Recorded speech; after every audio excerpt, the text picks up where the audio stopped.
श्री कृष्णा और उनकी भक्त की कहानी। समुद्र किनारे एक गांव में कृष्णाबाई नाम की बूढ़ी माता रहती थी। वह भगवान श्री कृष्ण की परम भक्त थी। वह एक झोपड़ी में रहती थी। कृष्णाबाई का वास्तविक नाम सुखिया था, पर कृष्ण भक्ति के कारण इनका नाम गांव वालों ने कृष्णाबाई रख दिया। घर घर में झाड़ू पोछा, बर्तन और खाना बनाना ही इनका काम था। कृष्णाबाई रोज फूलों की माला बनाकर दोनों समय श्री कृष्ण जी को पहनाती थी और घंटों कान्हा से बात करती थी। गांव के लोग यही सोचते थे कि बुढ़िया पागल है।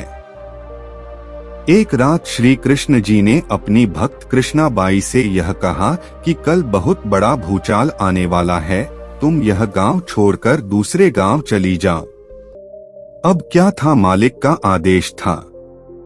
कृष्णाबाई ने अपना सामान इकट्ठा करना शुरू किया और गांव वालों को बताया कि कल सपने में कान्हा आए थे और कह रहे थे कि बहुत प्रलय होगा, गांव छोड़कर पास के गांव में चली जा। अब लोग कहाँ उस बूढ़ी पागल की बात मानने वाले थे। जो सुनता वहीं जोर जोर ठहाके लगाता। इतने में बाई ने एक बैलगाड़ी मंगाई और अपने कान्हा की मूर्ति ली और सामान की गठरी बांधकर गाड़ी में बैठ गई और लोग उसकी मूर्खता पर हंसते रहे।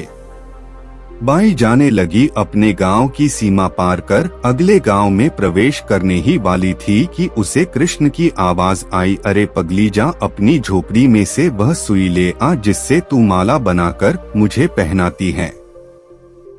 यह सुनकर माई बेचैन हो गई और तड़प गई कि मुझसे ये भारी भूल कैसे हो गई, अब मैं कान्हा की माला कैसे बनाऊंगी। उसने गाड़ी वाले को वहां रोका और बदहवास अपने झोपड़ी की तरफ भागी। गांव वाले उसके पागलपन को देखते और खूब मजाक उड़ाते रहे।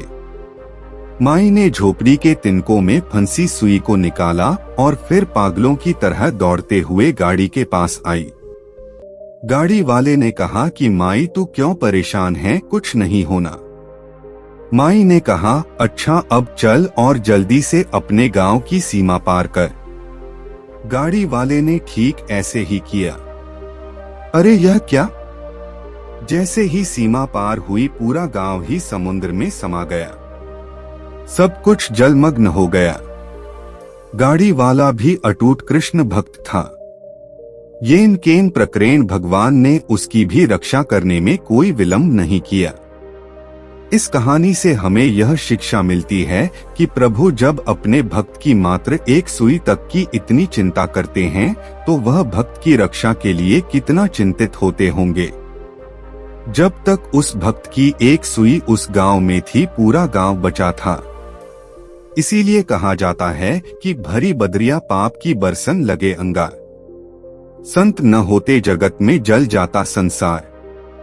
अर्थात अगर इस दुनिया में संत एवं अच्छे व्यक्ति न होते तो ये संसार कब का समाप्त हो गया होता।